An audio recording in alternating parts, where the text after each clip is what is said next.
Everyone, welcome back again to another video that you're expecting me to know. So guys, in this video I'm talking about countries, not just countries, not just any of countries, top countries in the whole world that do not require you to have study. I just remembered one. That's what I'm typing, so I will not forget. Because like I used to tell you, sometimes you type this topic on Google, you'll see a lot of countries, but some of them I don't know agree. So this one is according to my own personal research, my own this. So this is my own list, not Google list. You get me? So I'm talking about countries that do not require you to study with IELTS, right? Because most times when you want to study, IELTS is one of those things that actually draws students back. So after listing countries, there are some buts I want to it. So should I talk about the but first or list the countries first? Let me list the countries first before I talk about the but. So the first one on my list is UK. Yep. So you can actually study in UK without IELTS. But the thing is, excuse me, this does not rule out. Some universities actually require you to have IELTS. Some university requires you to have IELTS if you're O-level or your degree or your last degree is more than 5 years, is more than 10 years, but generally you can actually study in the UK 100% without IELTS. And another thing is the visa requirement for study visa does not require you to write IELTS, because we have some countries like that even if the school actually give you IELTS waiver, the visa requirement will not allow you to go anywhere without submitting your IELTS. I'll be discussing everything in this video. So sometimes it's not just about the school just waiving the IELTS for you. Even if they waive it for you, make sure to make your inquiries that the embassy themselves, do they require IELTS as part of their requirement? And that's why I said I do not agree with some of the results. Like after searching this topic on Google, I do not agree with some of those lists, because the thing is, even at the long run, you might have to give that IELTS because it's part of the major visa requirement. So next on my list is Canada. Canada does not require IELTS. There are some schools that make you write IELTS. Generally, you don't require IELTS, and that generally is for the study visa application. You don't require IELTS as long as your school does not give you any conditional admission letter. The next on my list is Australia. This Australia one is actually a tricky one. Generally, there are some schools in Australia you apply to, they don't require IELTS, and then not just some schools, there are some programs you apply to, they don't require IELTS. And this is where the trick lies. When you, for me, for example, I can apply to IELTS. So you apply to study in Australia, you can apply to study in Australia, different courses, different school. And when you apply in that field, there is a website you go to go and generate checklist for you. So when my checklist actually come out, I might be exempted for IELTS for my Australian visa, whereas you will need it even if I don't have, maybe I have 10 years gap or anything. It does not mean. So there is no really one this thing, and that's because there are some universities like that I don't know, chemical, so it used to vary. So sometimes even for Australia, when you apply to study in Australia and you generate your checklist, you will see IELTS. That's something that agents will not tell you, right? You won't see IELTS. But the thing is, there's this law that actually governs visa issuance in Australia or everywhere, that it is at the discretion of the immigration officer that to actually refuse your documents even if you fulfill all the checklists. And that's why I always tell immigrants that when you go to immigration website and you generate your checklist, you see your checklist, that does not mean that is where you should stop. If you stop there, you're doing yourself. So even when you generate those checklists, sometimes you use your common sense. You just use your IQ and just add. And that's why it's always good to sometimes. And this one is always people that used to do DIY. I can do it myself.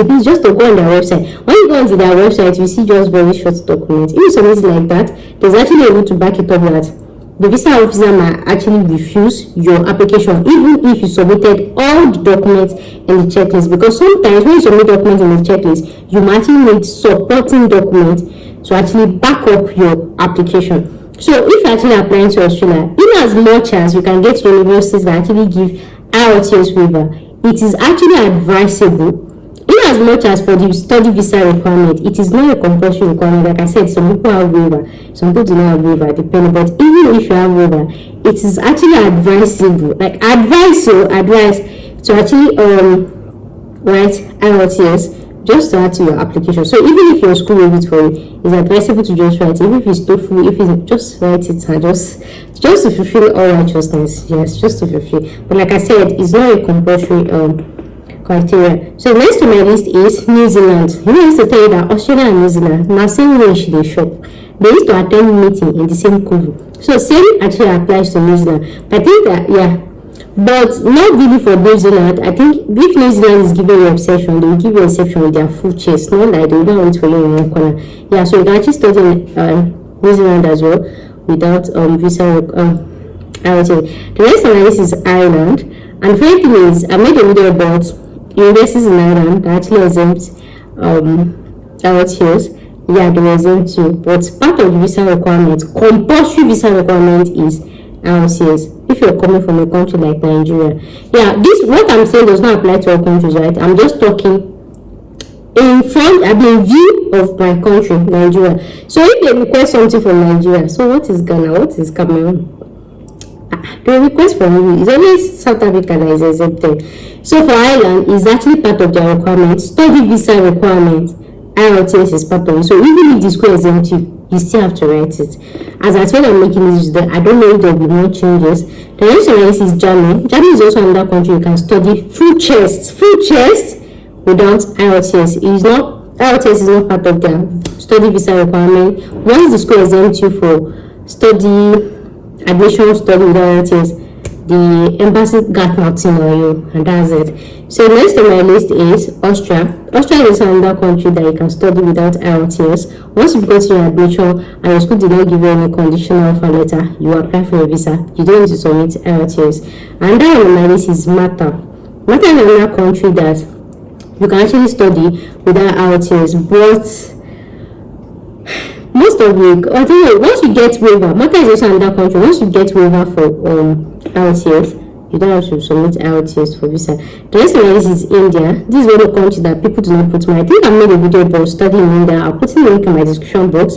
Then you see that's a cheap alternative to actually study. So in India, IELTS, they don't need IELTS for study application, for visa application, they don't need it. The next one is Philippines. Philippines is one of those great study destinations that people don't put more. So Philippines is another country that you can actually study without IELTS, whether for visa. Though there are some courses that require to have IELTS, but generally it's not a compulsory criteria. The next one is Poland. Yeah, Poland is actually another country that you can study full chest without IELTS. The next one is Czech Republic. This is also another country in the same game that you can study full chest without IELTS. The next one is Cyprus. Also another country that once they give you don't need IELTS. The next one is France. Yep. There are some universities that require IELTS, but generally it is not a requirement for the study visa. The next one is Italy. Same applies. The next one is Sweden. Same applies. The next one is Latvia. This one is kind of a very tricky one. I'm putting a video about how to universities in Latvia that does not require IELTS. I don't know if I've posted it already. If not, just check the link in my description box. You see Latvia, or go through my playlist. I created playlists for different countries on my channel. So next on my list is Lithuania. It's also another country you can actually study without IELTS. The next on my list is Estonia. Estonia is another country that you can actually study without. I'm not really sure about this Estonia because I feel like, yeah, it's actually another country, but I've not really made deep research about the study. The last country just entered my head now. So next one is Mauritius. Mauritius is another country that you don't have to. You don't need IELTS, you don't need anything. As long as your school give you waiver, you just apply. So another one of my list is Maldives. Maldives is another country that you don't need anything. IELTS, so can I come? You do not need it. So for now, that will bring us to the end of today's video, and obviously and of course I'll see you guys tomorrow soon. Thanks for watching and bye.